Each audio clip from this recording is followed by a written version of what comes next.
तो बच्चों, इस बात का सख्त ध्यान रखो। यदि आपने यहाँ से निकलना है, मर्यादा ना टूटे। और मर्यादा ये पता नहीं कितने प्रकार से टूट जाती है। जैसे हमने किसी को सेवा दे दी, भाई क्या सेवा कर लो, शुक्रिया दाता का, मजदूरी मिली, खुश हुई।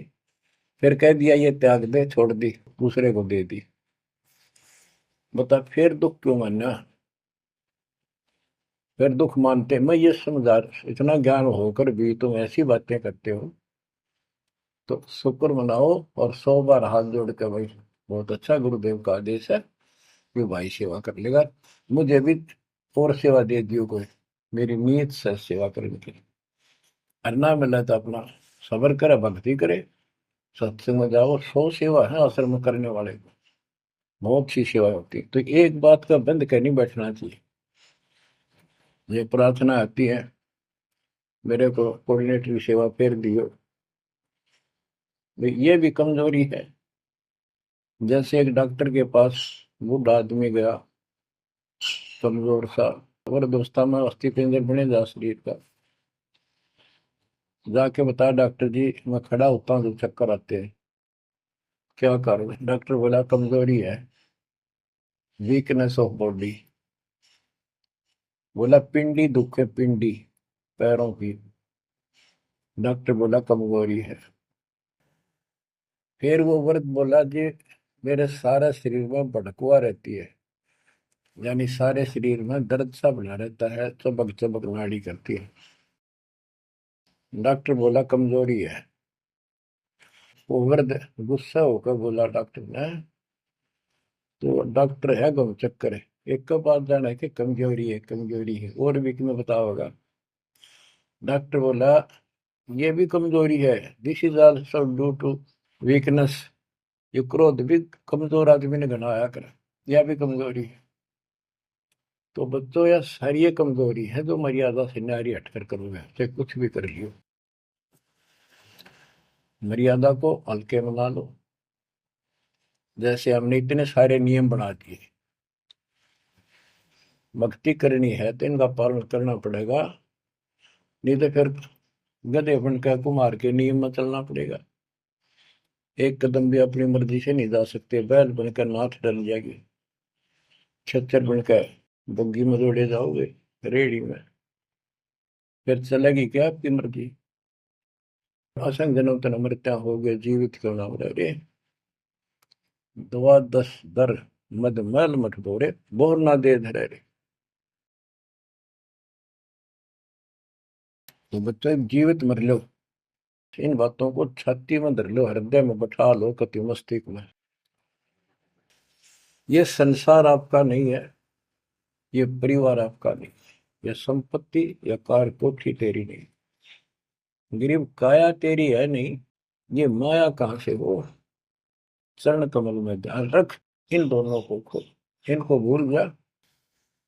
अपने गुरु जी के चरणों में ध्यान रख, उनके बताए दिशा निर्देश के आदेश से आधार से अपना जीवन निर्वाह कर।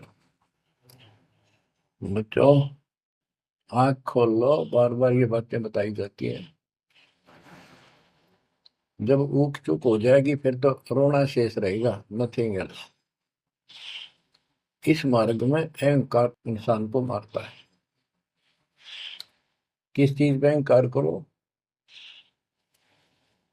माया होगी तो अहंकार होगा, कोई पोस्ट पद ठीक सी होगी तो अहंकार होगा, शरीर स्वस्थ है, थोड़ी सी जान है, अहंकार हो गया।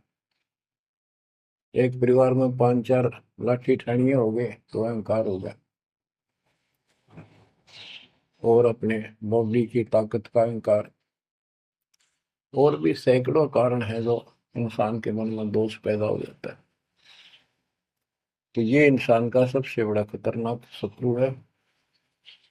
परमात्मा को अहंकार पसंद नहीं, और छोटी मोटी गलती को माफ कर सकता है। रावण था जिसे अहंकार नहीं छूटा, 10 मस्तक सर भी काट दिए, 10 बार काट दिए तो वापस दे दिए, ले भाई। ये सारा कुछ खेल कबीर साहब का किया, सारा कुछ। ये आत्मा परमात्मा की है, चाहे आज राक्षस है, चाहे कोई कसाई है, चाहे देवता है, चाहे ब्रह्मा विष्णु महेश है, चाहे कीड़ी आती छोटे जीव है, कोई स्त्री पुरुष है, बालक बच्चे, जीव जंतु सब उसके हैं। काल चाहता भक्ति से खत्म हो जा, ये भक्ति में इनकी आस्था खत्म हो। मालिक चाहता है इनकी भक्ति में आस्था खत्म ना हो, फिर तो कति गए काम क्या है।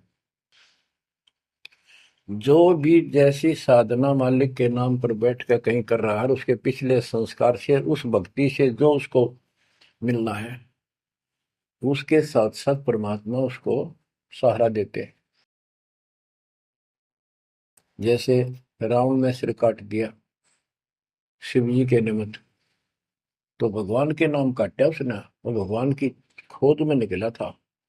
साधना गुरु गलत मिलने से उसको मार्ग गलत मिल गया। पिछले जन्म के संस्कारी ही इतने सेक्रीफाइस कर सकते, इतनी कुर्बानी कर सकते, वैसे नहीं हुआ करते। तो पिछले जन्मों में वो भगवान का भगत रहा है, फिर इतना बिगड़ गया कि राक्षस बन गया। तो उस मालिक ने उसको 10 शीश वापस दिए, लेकिन बकवाद करी तो अंत बुरा हुआ। उसके कर्म मद सिद्धि सिद्धि की, उनसे धन ले दिया, वो धन भी यही छोड़ गया। गिरफ्त सर्व सोने की लंका होती, रावण शरण दी, एक पलक में राज विराजी, जम के पड़े दी। मन तो सुख के सागर बसरे, और न ऐसा यसरे।